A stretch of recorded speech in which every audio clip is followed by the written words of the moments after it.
Hello, this is Cameron Fox, and I'm going to be doing a presentation on Riesling flavor and aromatic perception, which was a qualitative tasting of 4 different Rieslings.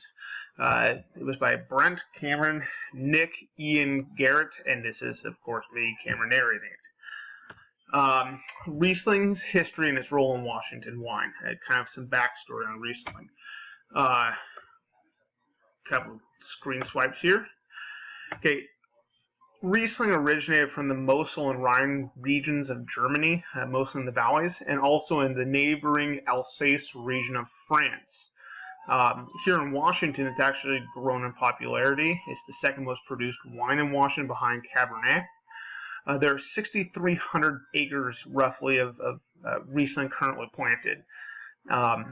Couple funny side notes on that. In the top left-hand corner, there's a picture of my vineyard. That's my Riesling block right there. It's about a 1/4 acre. It's all I'll ever grow. And in the picture in the upper right-hand corner, right next to it, is in Olson Brothers Vineyards, which is neighboring mine, where they have recently grafted 25 acres of Riesling over to Syrah because it no longer has the market value that it once had. Down the lower left-hand corner, you can actually see a picture of the Mosel Valley, one of the popular grape growing regions in Germany. And with Riesling, you can make a wide variety of wines that are from dry to sweet to semi-sweet, and even into some late harvest and dessert wines. It has a natural high level of acidity, and has a variety of flavor characteristics that come across in it. And in the lower left-hand corner here, you can see some of the wines that we used, and 2 from my personal collection. The 2 on the left-hand side there are from DR Lucens out of Germany. They're both Trockenbaron Ausläses from 2000 and 2002, and they're delicious, even though they're only about 7.5% alcohol, which is a traditional Germanic style of Riesling. The 2 to the right, the far right, is the hopped Riesling that we used in our project, and the one just to the left of it is a 1999 dry white Riesling from a vineyard in Benton City, produced by Blackwood Canyon Vintners. Some general flavor and aromatic descriptors of Riesling. Yellow and white fruit is used, acidic, apples, pineapples, dried fruit. I think my favorite is the acidity picture there with the person's puckering. Pineapple, fruity, those are all flavor descriptors of Riesling. And what our project looked at was the presence and interaction of these different flavors in Riesling wines, and how different treatments of Riesling wines affected the different attributes of the wine. The presence of the following attributes, like floral aroma, fruity aroma, fruitiness, flavor, as a flavor, acidity, and ethanol were all looked at.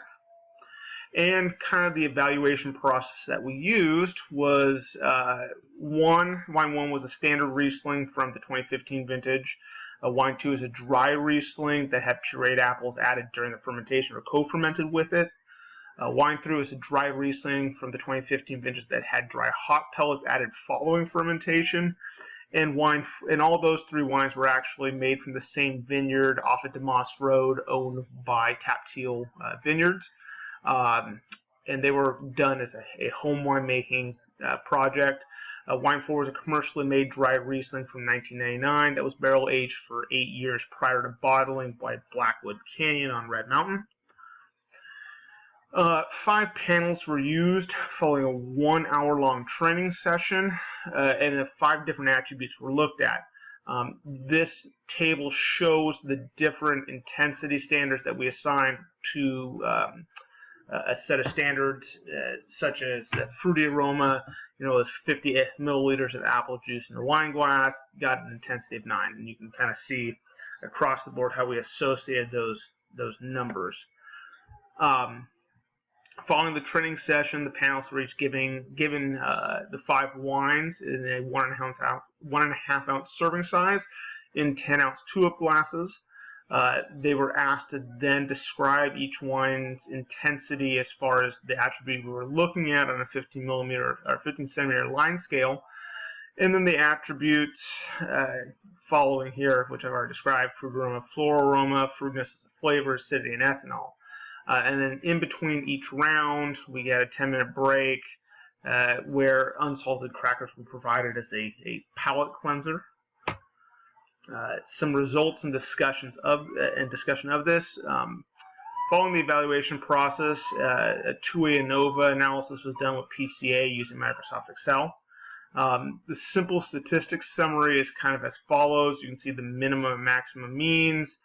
The minimum maximums, the means, and the standard deviations of each of the 5 different attributes, and kind of how they interacted one with another. This chart here shows just the intensities of each of them. But one thing that we saw was fruit aroma saw significant difference only from one wine to another. So like wine 1 and wine 3 saw significant difference, as where wine 1, 2, and 4, there was no significant difference between them. For floral aroma, the only significant difference we saw is between wine 1 and wine 4. Fruitiness, the only significant difference between wine 3 and wine 4. Acidity saw significant differences between wine 1 and wine 3, and ethanol saw significant differences between wine 1 and wine 4. All the other ones, there was no significant difference between them.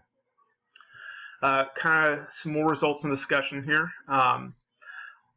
As you can see in the chart here, you see 4 different data points, 1, 2, 3, 4, and then the associated intensities of the different attributes.